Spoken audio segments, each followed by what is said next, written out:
Yes. तो अब मैंने लास्ट लेक्चर के अंदर एक सवाल भी दिया था, कर सकते हो, राइट, कोई बड़ी बात नहीं है। नाउ अब हम पढ़ेंगे, जैसे हमने पढ़ा था हेड ऑन कोलिजन के बारे में। अब तक जो भी डिस्कशन हमारा था हेड ऑन कोलिजन के बारे में था, जब पार्टिकल की line of motion and line of impact same थी, राइट, तो उसको अपन बोलते थे हेड ऑन कोलिजन। अब मैं एक सवाल करा देता हूं ऑब्लिक कोलिजन का, ठीक है। ऑब्लिक कोलिजन का मैंने बता ही दिया है वैसे कि ऑब्लिक कोलिजन क्या होता है, line of impact and line of motion जब इक्वल नहीं होंगे तब। तो जब ऐसे सवाल आएंगे तब हम पार्टिकल्स की फाइनल स्पीड कैसे निकालेंगे, ठीक है। तो लेट्स से कि अगर एक क्वेश्चन दिया है मुझे, फॉर्मूला अपन वही यूज करेंगे जो अपन ने V1 V2 के फॉर्मूले पढ़े थे। लेट्स से कि अगर एक पार्टिकल है, एक स्फीयर है, वो इस डायरेक्शन में मोशन कर रहा है 10 मीटर पर सेकंड से, राइट, और उसकी जो रेडियस है वो है 2 मीटर और उसका जो मास है वो है 4 kg, ठीक है। ऐसा एक स्फीयर दिया है और दूसरा स्फीयर मुझे यहां पर दिया है, वो कुछ ऐसे आ रहा है, मान लो इस डायरेक्शन में, इसका जो रेडियस है वो ले लो आप 3 मीटर, ठीक है। तो यहां से हमें पता चल रहा है कि ये किस टाइप का कोलिजन है, ये एक टाइप का ऑब्लिक कोलिजन है, राइट, और ये है 5 मीटर पर सेकेंड और इसकी स्पीड ले लो 5 नहीं, मास लेना है ना 2 kg, 4 kg का 2 kg का 10 मीटर पर सेकंड से 5 मीटर पर सेकंड से जा रहा है, सारी चीजें मुझे दी है। तो ऑब्लिक कोलिजन हो रहा है, उन दोनों के बीच में कुछ कोलिजन हो रहा है, ई की वैल्यू कुछ दी है, ई, राइट, ई दी है कुछ। तो मुझे बताना है कि final speed of the ball after you can say collision. तो ध्यान से देखोगे तो जब दोनों कोलाइड करेंगे, ठीक है, मैं सॉल्यूशन मैं ही बता रहा हूं तो ध्यान से समझना। लेट्स से अपने को दिया है कि ये दोनों टकरा रहे, टकराएंगे तो क्या रहेगा, यहां पर ये आएगा और यहां पर ये वाला बॉल आएगा, राइट। इस तरीके से स्फीयर अपन अच्छे से बना लेते हैं थोड़ा।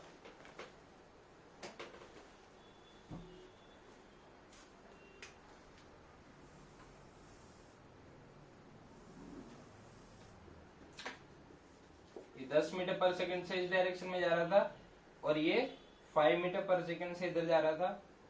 ध्यान से देखोगे तो what is the distance between the centre of both the sphere, ठीक है, ये आ गया।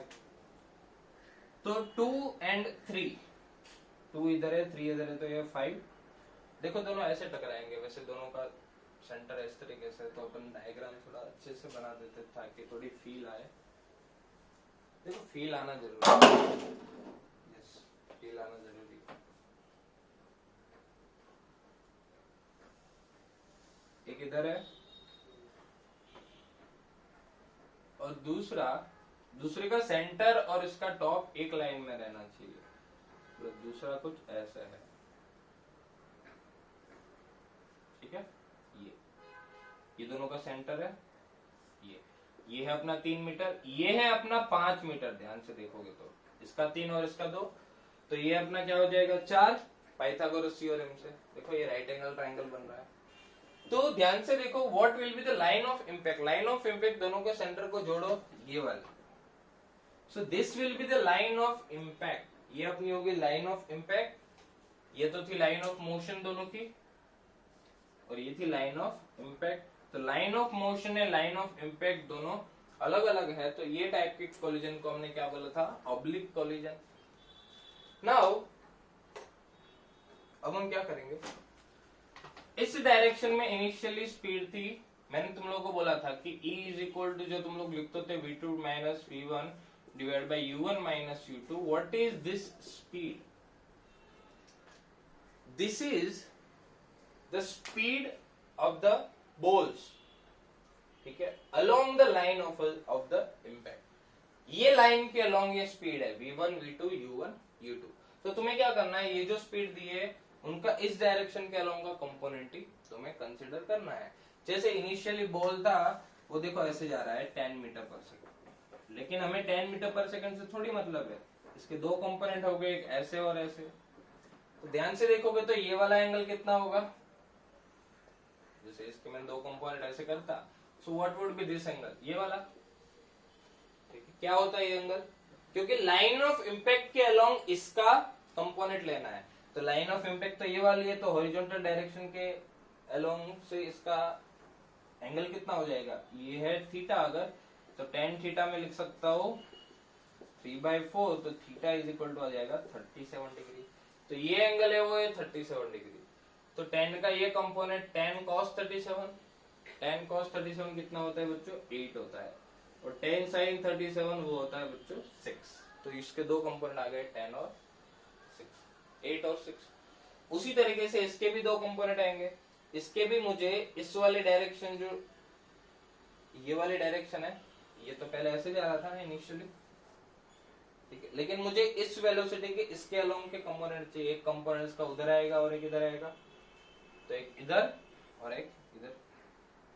तो बताओ ये वाला एंगल कितना है। अगर ये थीटा है तो ये वाला भी थीटा होगा, मतलब ये वाला भी 37 ही है।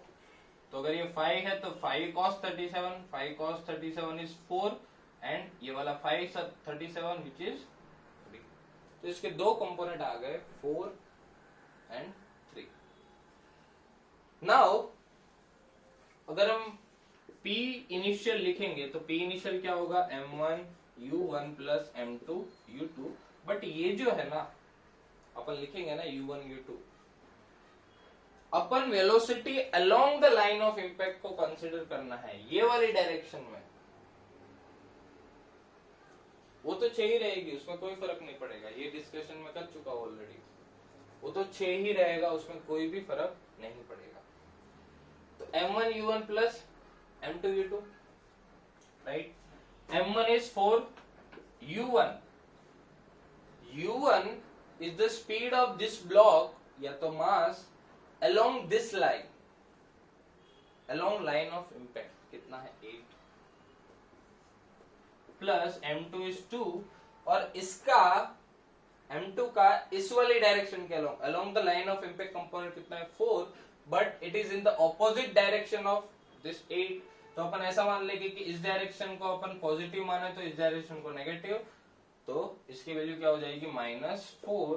तो कितना हो जाएगा 32 माइनस 8 विच इज 24। तो ये आ गया initial momentum along the line of impact. हमने इस डायरेक्शन के मोमेंटम को कंजर्व कराया है। अब देखो v1 का वैल्यू क्या था, v1 was equal to p initial plus e, let's say e की वैल्यू दी है 1/2।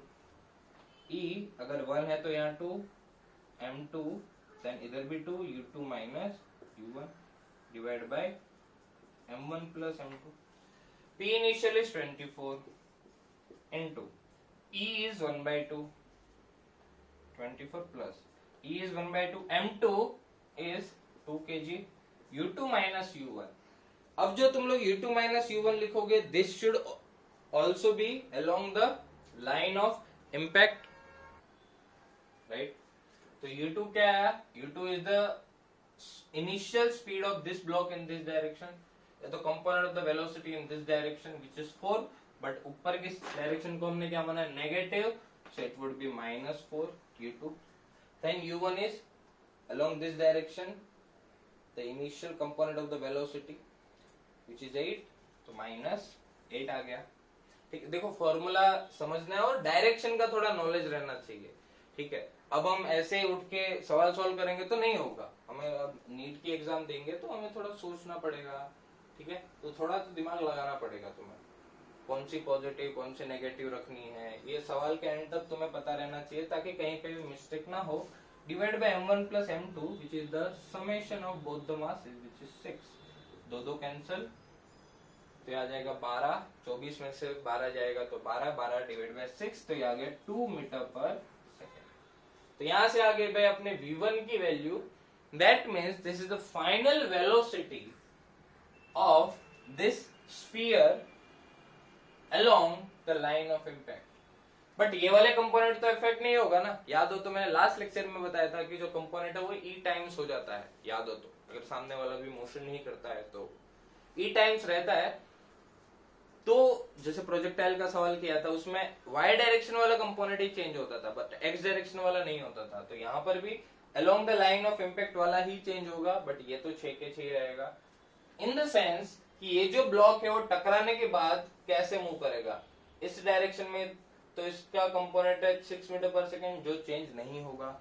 Along the line of impact जो 8 था u1, तो v1 अभी कितना हो गया 2,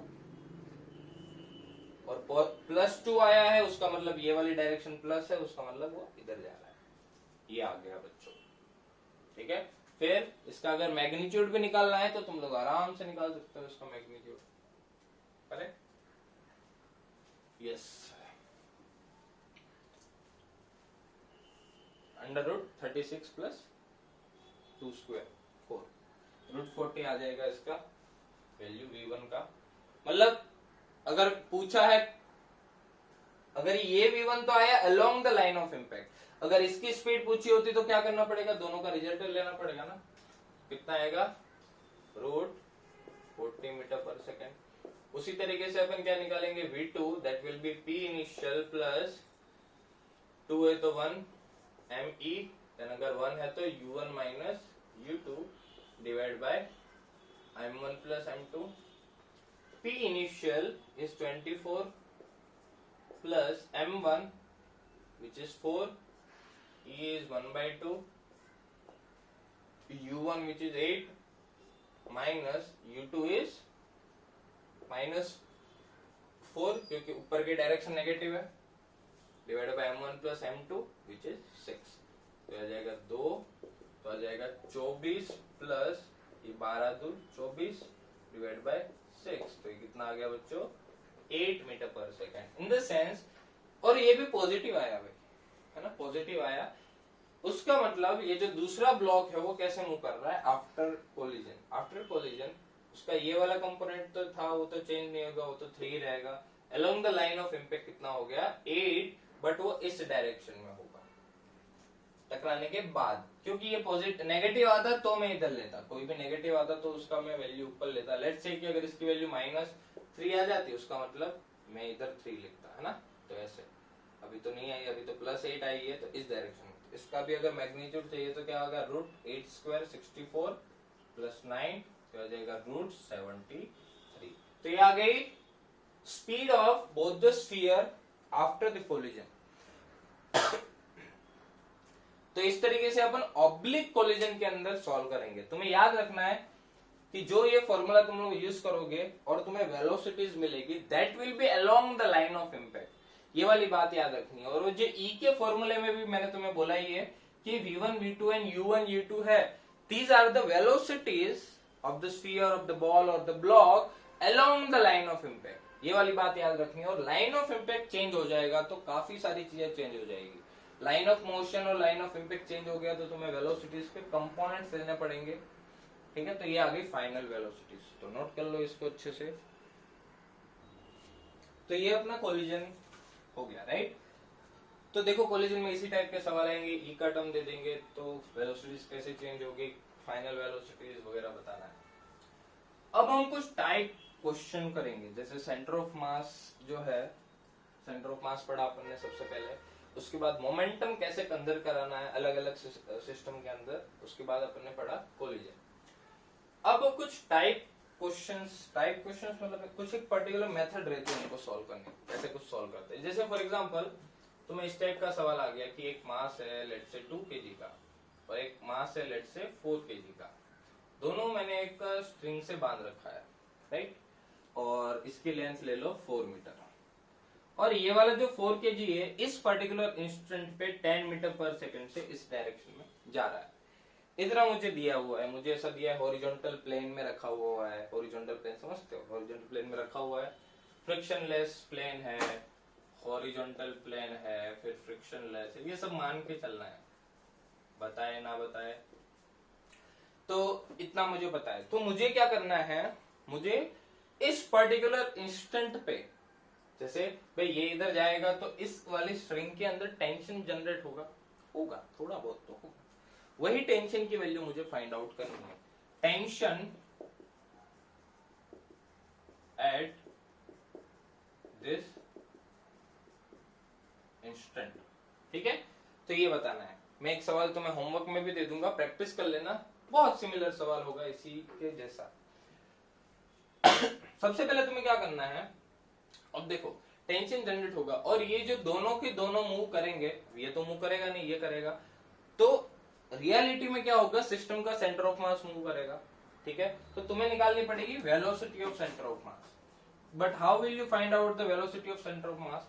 पहले तो तुम्हें सेंटर ऑफ मास कहाँ है वो पता होना चाहिए। यहाँ कहीं होगा 4 kg के पास में। भाई दो मास रहते हैं तो सेंटर ऑफ मास जो है वो बड़ा वाला जो मास रहता है उसके पास में रहता है। तो सेंटर ऑफ मास इसके पास में कहीं पे है। लेट्स से ये है x, ये है y, so what will be the value of x?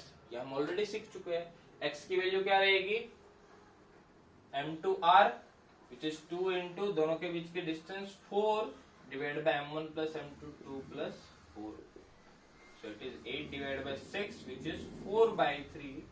x की वैल्यू आ गई 4 by 3, तो y की वैल्यू क्या आ जाएगी, y will be equal to,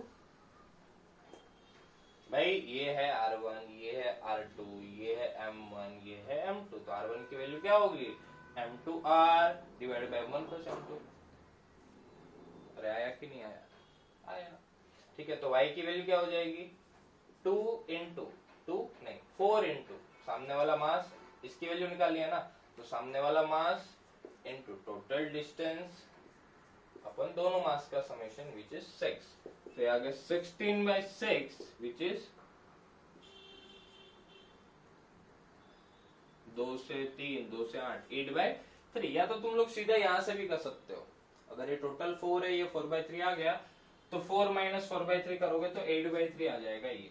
तो ये आ गया अपना पहले तो सेंटर ऑफ मास का पोजीशन। अब तुम्हें क्या करना है, टेंशन निकालना है। तो टेंशन जो रहेगा, ठीक है, टेंशन तुम्हें पता है किसके बराबर होता है, m ओमेगा स्क्वायर r के बराबर। सर्कुलर मोशन में पढ़ाते हैं तो, ठीक है। बट जो ओमेगा होगी, ओमेगा क्या है, यहाँ तो सर्कुलर मोशन हो ही नहीं रही है, बट ध्यान से देखोगे तो सिस्टम का सेंटर ऑफ मास मूव कर रहा है 10 मीटर पर सेकंड से नहीं। सिस्टम का सेंटर ऑफ मास यहाँ पर है और वो कुछ मूव करेगा VCOM से। तो पहले तो VCOM निकाल लेते। तो VCOM क्या होगा भाई, फॉर्मूला पता है m1v1 plus m2v2 divide by m1 plus m2। पहले का मास कितना है 2, v1 कितना है 0, दूसरे का मास है 4, v2 कितना है 10 divide by m1 plus m2। तो कितना आ गया भाई 40 by 6 which is 20 by 3 metre पर सेकेंड। मतलब सिस्टम का जो सेंटर ऑफ मास है वो 20 by 3 मीटर पर सेकेंड से मूव कर रहा है। और ये जो ओमेगा जो रहती थी that is with respect to the centre, right. और यहाँ पर दो मास है तो हम वो with respect to centre of mass consider करेंगे। तो ये जो ओमेगा आएगी इसकी हम ओमेगा लिख रहे हैं but with respect to centre of mass. But centre of mass भी मूव कर रहा है। तो हमने एक ओमेगा का फॉर्मूला पढ़ा था, याद हो तो याद करो। अगर सेंटर ऑफ मास यहाँ पर है और ये 20 by 3 से जा रहा है, उससे कुछ डिस्टेंस कितनी है 4 by 3, और ये जा रहा है 10 by 3, ये A ये B, तो A की omega with respect to B। Omega का फॉर्मूला क्या था, V perpendicular relative by R। ठीक है, इस फॉर्मूले को हमने अपडेट किया था। पहले V by R लिखते थे, फिर वही V परपेंडिकुलर बाय R, फिर V perpendicular relative by R। तो ये यहाँ पर यूज होगा। ठीक है, तो देखो सारे रिलेटेड है एक दूसरों के, तो सब पता रहना चाहिए। V perpendicular relative with respect to centre of mass, तो क्या हो जाएगा, ये 10 by 3 नहीं 10 ही है। V परपेंडिकुलर रिलेटिव क्या हो जाएगा इसके रिलेटिव में 10 minus 20 by 3 divide by R कितना है 4 by 3, तो कितना आ गया 30 minus 20 divide by 4 which is 5 by 2। ये आ गया ओमेगा। ठीक है, अपन ने कोई गलती की बिल्कुल नहीं की है। तो ये आ गया अपना 5 by 2 ओमेगा। ओमेगा आ गया 5 by 2, velocity of centre of मास सही है, ये क्या 40 by 6 20 by 3, बहुत बढ़िया। अब अपन निकालेंगे tension which is m omega square r। एक और बात, ये जो r है ना that is the distance from the centre, और यहाँ पर सेंटर की जगह क्या लेंगे हम, सेंटर ऑफ मास। तो क्या आ जाएगा T is equal to mass 4 omega square. Omega square कहाँ है, ओमेगा कहाँ है 5 by 2, उसका स्क्वायर 25 by 4, और r is the distance from the centre of this mass. ठीक है, तो कितना आ जाएगा 4/3, तो 4 कैंसल, तो कितना आ जाएगा 25 × 4 100/3 न्यूटन बच्चों। तो इतना टेंशन होगा। तो ये एक टाइप का टाइप प्रॉब्लम हो गया, मतलब इसका सॉल्व करने का यही मेथड है। जब भी तुम्हें ऐसे दो मासेस दे रखे हो, जैसे मैं एक सवाल देता हूँ, ये ले 3 kg, ये लो 5 kg, दोनों को मैंने 5 मीटर स्ट्रिंग से बांध रखा है और ये जो है वो 20 मीटर पर सेकेंड से जा रहा है। तो इस पर्टिकुलर इंस्टेंट पे मुझे स्ट्रिंग के अंदर टेंशन निकालना है। ये मैंने होमवर्क में दिया है, डाउट्स वगैरह है तो मुझे डाउट सेशन में पूछ सकते हो आप, इस सवाल के अंदर हो तो, राइट। तो इस तरीके से तुम्हारा 3 kg आ गया, 5 kg आ गया तो कर सकते हो। सबसे पहले क्या करना है, you need to find out the velocity of centre of mass, right. तो m1 v1, उससे velocity of centre of mass आएगी। Now position of centre of mass, उसके लिए वो फॉर्मूलाज पता होना चाहिए। सेंटर ऑफ मास की पोजीशन आ गई, ठीक है, सब कुछ आ गया। अब फिर ओमेगा निकालनी पड़ेगी, tension m omega square r, and this r is also the distance from the centre of mass. Omega is relative to center of mass, तो v perpendicular relative by r, and that r is also from center of mass। तो देखो भाई centre of मास की काफी importance है यहाँ पर। जैसे बोलता है ना भाई जलवा है हमारे यहाँ पर, तो ऐसा जलवा है हमारे यहाँ पर, सेंटर ऑफ मास का जलवा है हर जगह यूज हो रहा है, ठीक है। अब देखो ये हो गया अपना एक सवाल, टाइप प्रॉब्लम्स। अब हम कुछ और टाइप प्रॉब्लम्स करेंगे।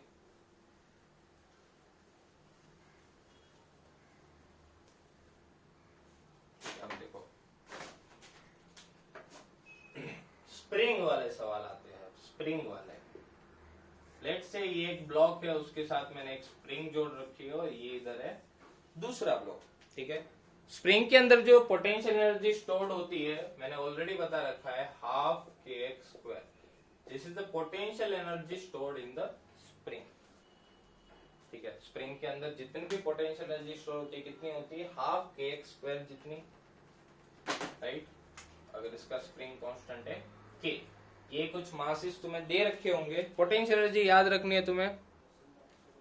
तो इससे ये कुछ दिया है 2 kg, ये कुछ दिया है 4 kg, और ये कुछ इनिशियली 10 मीटर पर सेकंड स्पीड से जा रहा है, ठीक है। मुझे ऐसा बोला है कि what is the maximum compression in the spring, elongation in the spring, maximum elongation in spring, right. ये मैंने एक दिन क्लास में बताया था कि potential energy stored in the spring जो होती है that is equal to 12kx²। अब देखो मुझे क्या करना है, maximum elongation in the spring निकालना है। तो अब तुम्हें देखो मासेस चेंज कर देंगे, कुछ भी तुम्हें दे देंगे, इसकी भी वेलोसिटी दे देंगे, इसकी भी दे देंगे, कुछ भी मासेस की वैल्यू चेंज कर देंगे, k की वैल्यू चेंज कर देंगे। लेट्स से यहाँ पे दिए 100 न्यूटन पर मीटर, हो सकता है 200 न्यूटन हो सकता है, इसकी भी कुछ वेलोसिटी दी हो इस डायरेक्शन में। तो ये अपना सिस्टम है। तो सिस्टम पे एक बात सुनो कि हॉरिजॉन्टल डायरेक्शन में कोई नेट फोर्स नहीं लग रहा, हॉरिजॉन्टल डायरेक्शन में कोई नेट फोर्स नहीं लग रहा, तो हॉरिजॉन्टल डायरेक्शन में हम मोमेंटम कंजर्व करा सकते हैं, राइट। मोमेंटम हम आराम से कंजर्व करा सकते हैं। अब ध्यान से देखो, मोमेंटम तो कंजर्व करा लेंगे, बट उससे पहले तुम्हें समझना पड़ेगा कि हो क्या रहा है रियलिटी में। इसको मैं मतलब इसको मैं इधर वो कर रहा हूं, तो स्प्रिंग जो है इलोंगेट होना स्टार्ट होगी, इलोंगेट होना स्टार्ट होगी तो ये इस ब्लॉक की स्पीड को धीरे धीरे बढ़ाएगी, ठीक है। अब जो इसकी जो काइनेटिक एनर्जी है वो धीरे धीरे कन्वर्ट हो रही है। अब इसके पास कुछ काइनेटिक एनर्जी थी इनिशियली, वो धीरे धीरे स्प्रिंग इलोंगेट हो रही है तो स्प्रिंग की पोटेंशियल एनर्जी में जा रही है, प्लस ये जो ब्लॉक है उसको मूव भी करा रही है आगे, तो इस ब्लॉक को भी काइनेटिक एनर्जी दे रहा है। तो इसकी जो एनर्जी इनिशियली थी वो इस दोनों में जा रही है, राइट। हो ये रहा है, इनिशियली इस एक के पास एनर्जी थी, वो दो अलग अलग जगह डिवाइड हो गई। अब ध्यान से समझोगे तो जैसे ये वाला आगे जा रहा है तो इसकी स्पीड धीरे धीरे घटेगी क्योंकि इसकी एनर्जी कम होके इसमें हो रही है, और इसकी स्पीड धीरे धीरे बढ़ेगी, राइट। इसकी कम होती जाएगी, इसकी बढ़ेगी।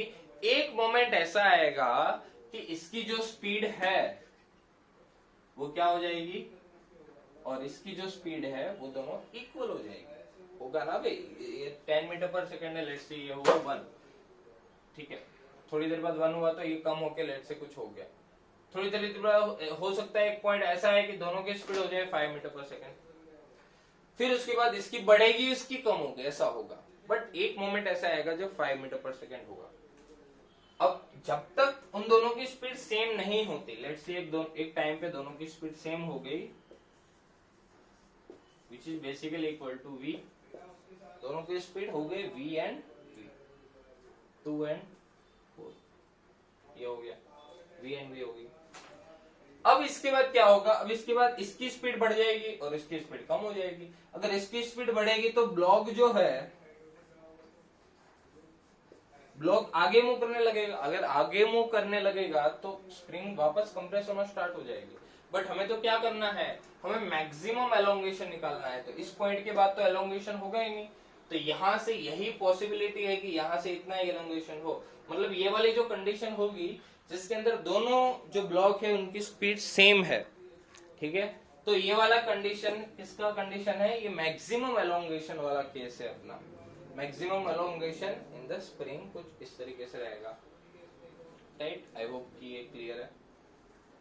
अब देखो ये आ गया अपना केस मैक्सिमम एलोंगेशन का। अब अपन को क्या करना है, मोमेंटम कंजर्व कराना है, P initial equal to P final इस डायरेक्शन। तो इनिशियली तो ये तो मूव नहीं कर रहा, दिया भी होता तो लिख सकते थे m इंटू बी करके। इसका मोमेंटम क्या हो जाएगा 4 इंटू टाइम, और P फाइनल, अब दोनों तो v स्पीड से मूव कर रहे हैं तो इसका मोमेंटम 2 इंटू वी और इसका मोमेंटम 4 इंटू वी, तो ये आ जाएगा 6v that is equal to 40। तो v की वैल्यू आ जाएगी 40/6 या तो 20/3 मीटर पर सेकेंड। 20/3 मीटर पर सेकेंड आ गए बच्चों v की वैल्यू। तो इस वाली कंडीशन के अंदर मैक्सिमम एलोंगेशन होगा। लेट्स से स्प्रिंग कितना एलोंगेट हो गई x, और अगर स्प्रिंग x जितना एलोंगेट हो गई, देखो मैं बता ही देता हूं तुम्हें ना, जैसे स्प्रिंग रहती है उसका जो स्प्रिंग फोर्स है उसका तो डिस्कशन मैंने किया हुआ है NLM के अंदर, F is equal to minus kx रहता है, right. F is equal to minus kx रहता है और k जो है that is a spring constant. तो अगर मैं स्प्रिंग को x जितना एलोंगेट करता हूं तो उसके अंदर पोटेंशियल एनर्जी कितनी स्टोर होगी, ठीक है। तो अगर मैं उसको खींच रहा हूं तो मतलब वर्क डन कर रहा हूं, तो मैं जो वर्क डन कर रहा हूं वही पोटेंशियल एनर्जी के फॉर्म में स्टोर होगा। तो वर्क डन कितना होता है अपना, फोर्स इनटू डिस्प्लेसमेंट। तो फोर्स कितना है अपना माइनस kx, माइनस हटा दो थोड़ी देर के लिए, इंटू dx, इंटीग्रेशन करो 0 से x।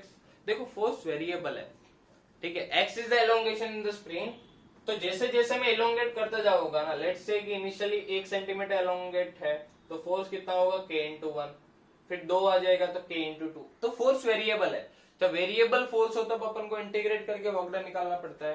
तो k तो कांस्टेंट है और x का x²/2, फिर 0 से x पुट करोगे तो ये आएगा हाफ kx²।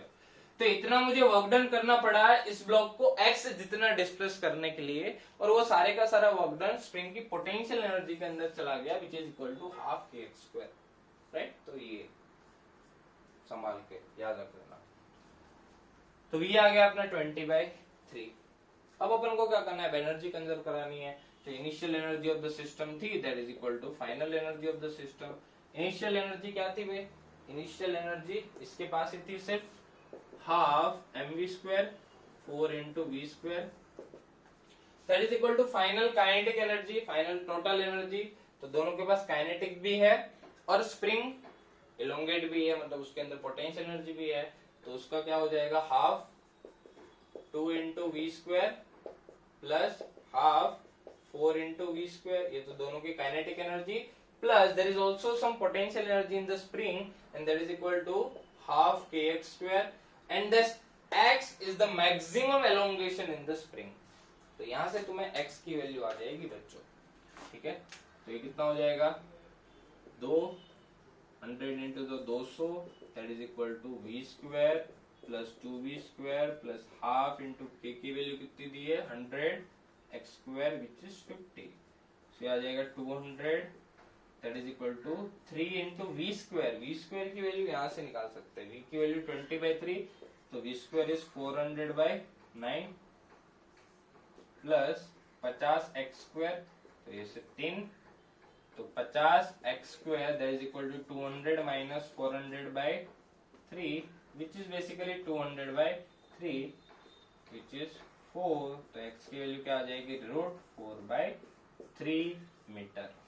ठीक है, सॉल्व कर लेना भाई इसी को। आई वांट टू से कि तुम्हें समझ में आना चाहिए कि क्या हुआ। ये एक टाइप के टाइप प्रॉब्लम हो गए।